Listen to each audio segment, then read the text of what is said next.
Lula voltou a atacar a Lava Jato nesta sexta-feira durante evento de inauguração do Complexo de Energias Boa Ventura em Itaboraí, no Rio de Janeiro. Trata-se do novo nome para o Complexo Petroquímico do Rio de Janeiro, Comperj, que foi alvo da operação. Era onde estava vendo roubalheira ali.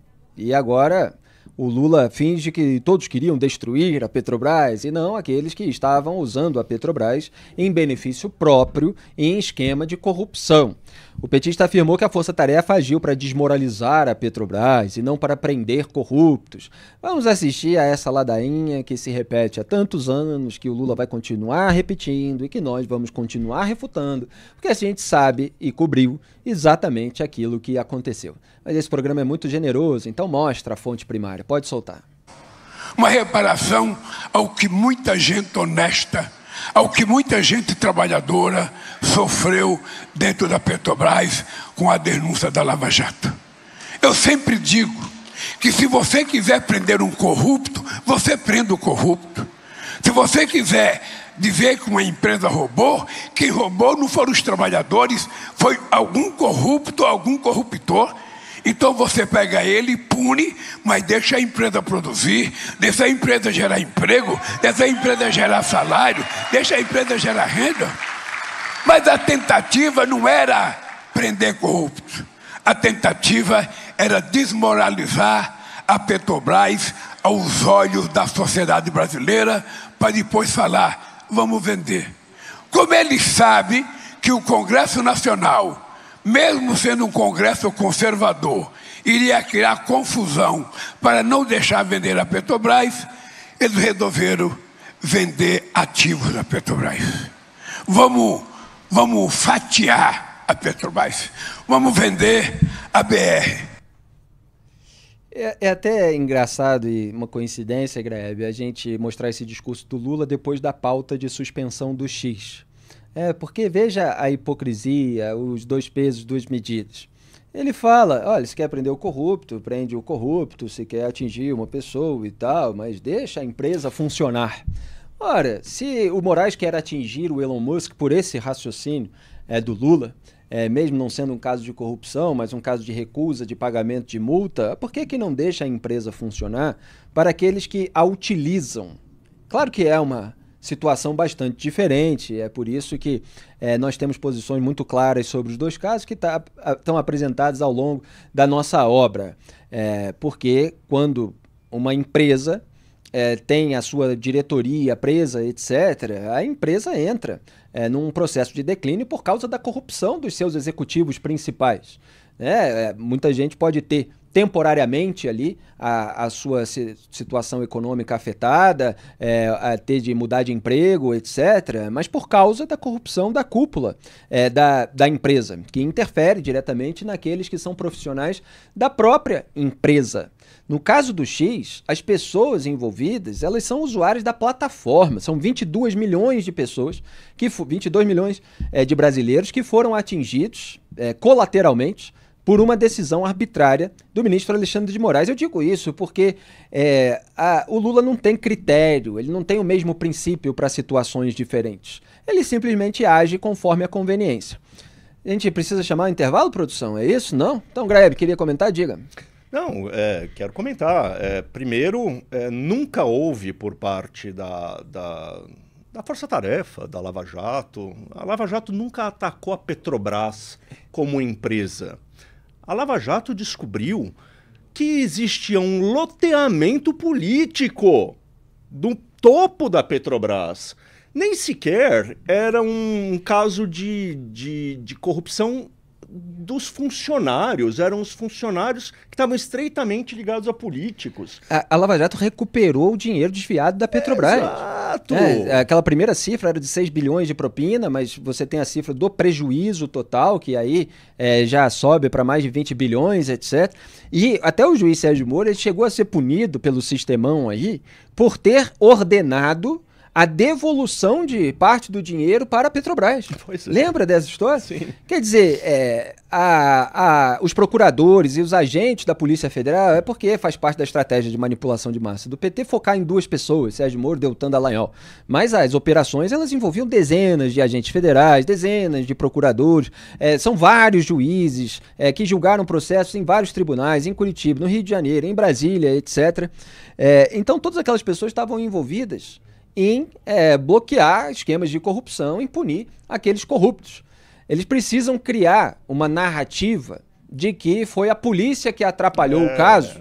É como a operação na favela. Não teve aula por culpa da polícia. Não, a polícia está indo lá para combater criminosos que estavam usando a escola para se esconder com os seus fuzis, etc., ou que estavam atuando na frente, na rua, etc., e aquilo prejudicou a aula. Mas se você não combater os criminosos, as crianças vão ficar suscetíveis aos criminosos que estão ali perto. Então, é um discurso para enganar otário. É uma mentirada, né? Outra coisa, o PT chegou ao governo e já encontrou um esquemão de cartel de empresas, de empreiteiras instalado lá. Não fez nada para mudar isso.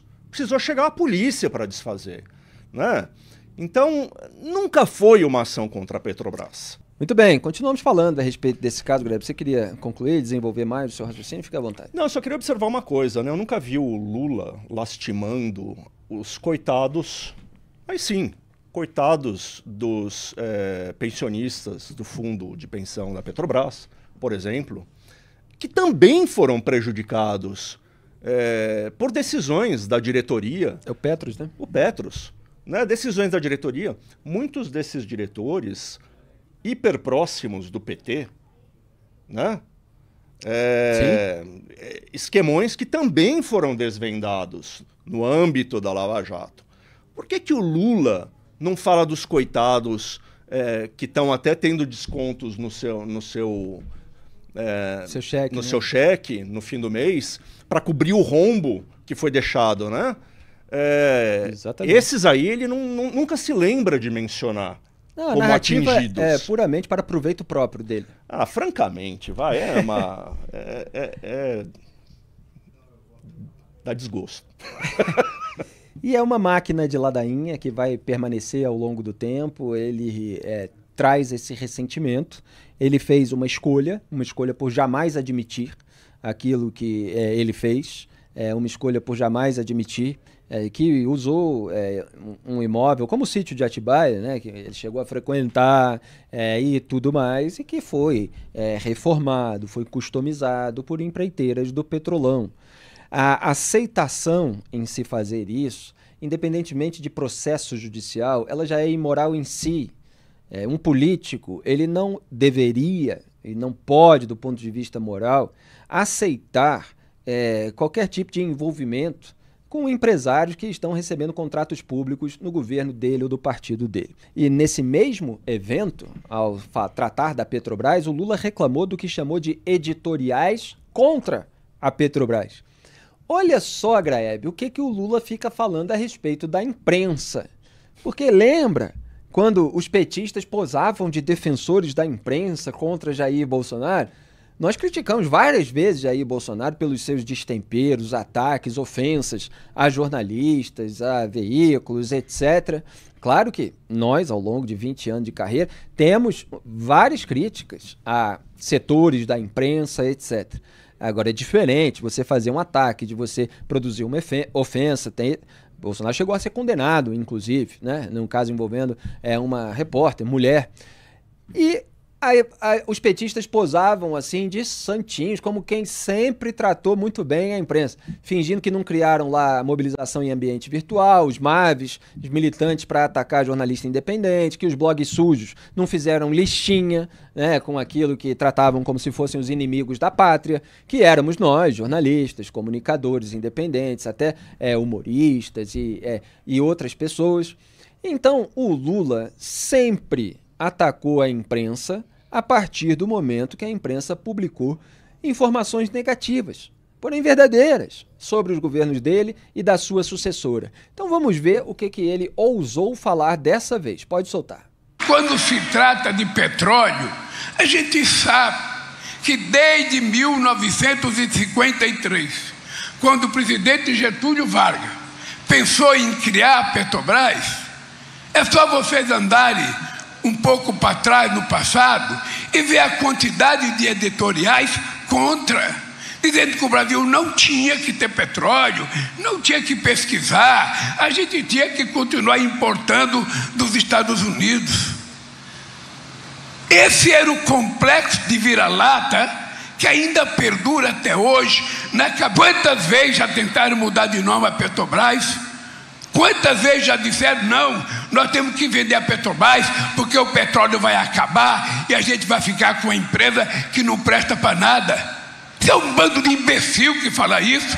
É um bando de imbecil. Tá aí, é um bando de imbecil. Quem discorda dele na imprensa, independentemente do juízo que se possa fazer a respeito de determinada posição e argumento, para ele é imbecil. Esse é o populismo, esse é o Lula, esse é o nós contra eles que ele implementou. Quem mantém a independência e a vigilância em relação aos dois é atacado nas duas frentes. Mas essa é a maneira que ele trata, Graia. Chicotada aí do carro de dogma, algo que sempre foi, de fato, objeto de discussão, continua sendo e vai continuar sendo. Quais são as áreas em que a Petrobras tem que investir? A Peitobras, como está dizendo o Lula, né? A Peitobras.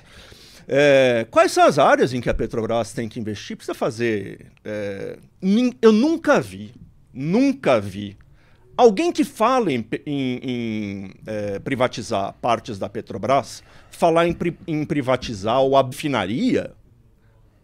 Precisa ter Abreu e Lima, aquele lixo que... Não sei se precisa ter refinaria. Tem um monte de coisas que a Petrobras faz. Precisa ter indústria naval no Brasil, como você é tão obcecado, indústria de sondas. Não sei se precisa. O tamanho que a Petrobras tem que ter, as áreas que são de fato estratégicas para a empresa, precisam ser discutidas continuamente, porque o mundo muda. O mundo muda. Né? Não está fixado nos moldes que o PT quer. Então, é uma grosseria, mais um espaltério do Lula, né? E é a pessoa com menos autoridade moral, porque é a pessoa em cujo governo se consolidou um esquema de corrupção na Petrobras. Então, e o esquema de corrupção na Petrobras, chamado de Petrolão, ele turbinou argumentos para privatização, para outras formas de tratar, que, na visão de muita gente, acaba blindando a empresa contra esse tipo de instrumentalização política criminosa. Então o debate está em andamento e uma série de argumentos existem justamente por causa da sujeira petista colocada lá dentro.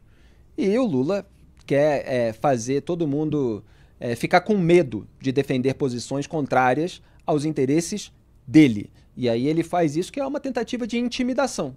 Olha, se você defende isso aí, você é um imbecil.